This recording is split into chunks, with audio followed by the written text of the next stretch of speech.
په مرکز اسداباد کې د صنایي مسلکي لیسې څخه د فراغت په 21مه دوره کې 43 تنه ځوانان په ساختمان، برق، خیاطۍ او موټر جوړونو په برخو کې تر روزنې وروسته ټولنې ته د لا ښه خدمت په موخه وړاندې شول.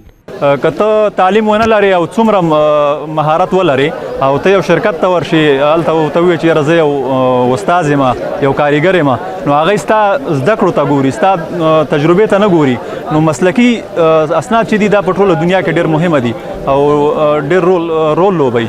زه کولی شم چې په خپل توان او په خپل قوت سره دلته ما کومې زده کړې ترسره کړي د هغې نه ما ډېر څه زده کړي دي او زه کولی شم چې ټولنې ته خدمت وکړم په هر بخش کې وي چې د ساختمان مطابق وي. زه انشاءالله کولی شم چې زه خدمات وړاندې کړم. کونړ کې د مسلکي او تخنیکي زده کړو امریت مسؤلین وایي لا هم اړتیا لیدل کیږي چې ځوانان د دیني او عصري لوړو زده کړو سربیره په بیلابیلو حرفو کې په مسلکي توګه وروزل شي.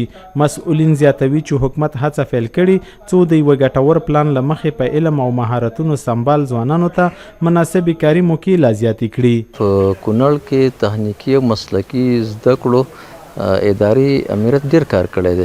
موږ اوس فعلا دپاره ډیر جذب هم زیات لرو نسبتا نورو کلونو ته. شاګردان هم په شوق سره راځي. ولسي خلک هم خپل بچیان راولي سفارش کوي چې زموږ بچیان دلته تاسو ځان سره په درسونو کې ونیسئ.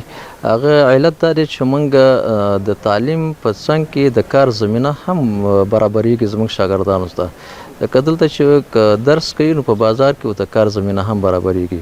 نو زموږ زده کړې ډېر زیات خلک خوښوي او خلک ورته ډېر راځي او زموږ د زده کړو بهیر الحمدلله کونړ کې ډېر ښه روان دی. د ډیرو باور دی که حکومت او مرستندویه ادارې ځوانانو ته د دیني او عصري لوړو زده کړو سربیره په بیلابیلو ګټورو حرفو کې د لنډمهالو زده کړو اسانتیاوې لا ډیرې کړي نو په ټولنه کې به ګڼې ستونزې حل او پرمختګونو ته به لاره هواره شي.